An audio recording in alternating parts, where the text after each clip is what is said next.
Sickle cell रोग बाबद लोक को सचेतन करबार आउ ई रोग पीड़ित लोकर संघर्ष के जनाबार लगी फी बछर जून मासर 19 तारिख के विश्व सिकिल सेल दिवस भाव पालन करा जायसी। अंतर्जातीय स्तर global alliance of sickle cell disease organisation तरफु आजिर दिन के सिकिल सेल दिवस भाव ग्रहण करा जायछि। ई अवसर सारा पृथ्वी सचेतनता कार्यक्रम मान करा जाउछि। विश्व सिकिल सेल दिवस ई बछर वार्ता होछि विश्वस्तरीय चेष्टा एतार आंचलिक प्रभाव आउ समाज के अधिकार देवा। सिकिल सेल होछि गोटे वंशगत रोग। इथि आक्रांत लोके रक्तहीनतार शिकार हेसन। बहुत सिकिल सेल रोगी मस्तिष्क आघात, हृदघात, अंग खराब हेबार बागिर जटिल लक्षण के संभलाबार लगी फी दिन रक्त दरकार करसन। एंता परिस्थिति थी सेमानकर जीवन बचाबार लगी रक्तदान करबार के सम्मिलित चेष्टा जरूरी हो पड़ी। पुर्थिर झनेभिल सिकिल सेल रोगी जेंता सुरक्षित रकत अभावनु जीवन नाई हरोन सेटा आमको सुनिश्चित करबार जरूरी आए। सिकिल सेल रोग माँ बापानु छुआ मानकु संक्रमित हेसी। जिनथी बदलाव आसले मनुष्यर देहे ई जटिल अवस्था देखा देसी। ई रोग थी लाल रक्त कणिका अम्लजान नली के सीधा सलग प्रभावित करसी। मनुष्यर दिहे कोष माने गोल आर नरम थेला बेलके सेता के सिकिल सेल द्वितीय जो नाकार थी बदले देकरी दुर्बल करी देसी। कोष सबु चिपचिपा हेकरी जमाट बांधी देसी आउ इतार जरिए धमनी न रकत प्रभाव हेई न पारे। शेषे रोगी दिहे नाना रकमर रोग देखा जायसी। इतर प्रभाव थी रोगी अजस्र पीड़ा भोगबार संगे फुसफुस, हृत्पिंड, ब्रुकक, आखि, हाड़ और मस्तिष्क के नुकसान पहुंचीसी। रोगी शरीर विकास प्रक्रिया के ई रोग अटकई देसी। भारतर आदिवासी इलाका मान के ई रोग बहुते देखा जायसी। केंद्र स्वास्थ्य और परिवार कल्याण मंत्रणालय आदिवासी स्वास्थ्य विशेषज्ञ कमिटी रिपोर्ट अनुसार देशर आदिवासी मानकर भितरे देखा जाउतबा 10टा स्वास्थ्य समस्या भितरे सिकिल सेल रोग गोटे बड़ समस्या है।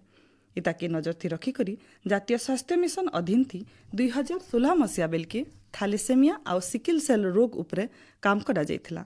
इतार उपरे मार्गदर्शिका बाहर करा जिबार सहित लोकर स्वास्थ्यर जांच बिल करा जाइथिला। सिकिल सेल रोगर घातक स्थिति के नजर थी रखिकरी 2023 मसीहार बजेट थी केंद्र सरकार जातीय सिकिल सेल आनिमिया दूरीकरण अभियान घोषणा करथिले। सेही बछर जुलाई 1 तारिख दिन प्रधानमंत्री नरेंद्र मोदी सिकिल सेल रोग के मुलु शेष करबार लगी विजन 2047 अभियान रो शुभारंभ करथिले। ई मिशन रो लक्ष्य हैला सबु सिकिल सेल रोगी को कम खर्चा थी सरल भावे चिकित्सा सेवा जोगे देबा, उन्नत मानर जतन और रोग के गुटे पीढ़ीनु आउ गुटे पीढ़ी के उतरी आबानु रुकबार। सेंता लोक सचेतन करी करी सामूहिक स्वास्थ्य जांच जरिए आक्तुरा रोग चिन्हट करबार आउ ठीक समयाती रोगी मान को चिकित्सा सेवा जोगे देबा अभियान आउ गुटे बड़ लक्ष्य है।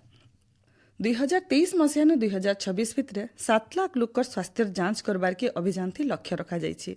2025 मसीहा आज दिन तक 5,72,00,000 लोकर स्वास्थ्य जांच करा जाइकरी रोग चिन्हट करा जाइछि और चिकित्सा सेवा जोगाई दे जाइछि बोली स्वास्थ्य और परिवार कल्याण मंत्री जगत प्रकाश नड्डा सूचना दैछन।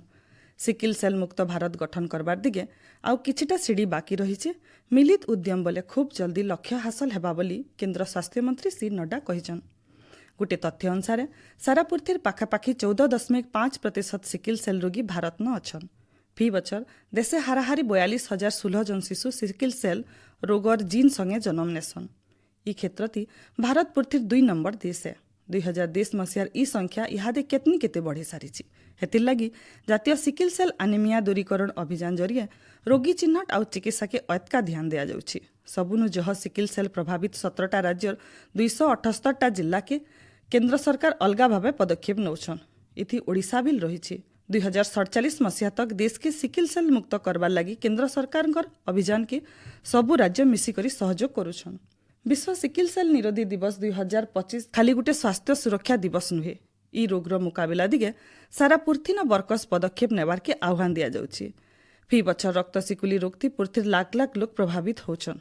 विश्वस्तरीय समस्या के अनुभव करी करी रोगी मान को उचित चिकित्सा सेवा आउ सामूहिक सहयोग बोले सिकिल सेल बागिर गुटे जटिल रोग के निसंदेह मुलु पर्चा करा जाई पारबा।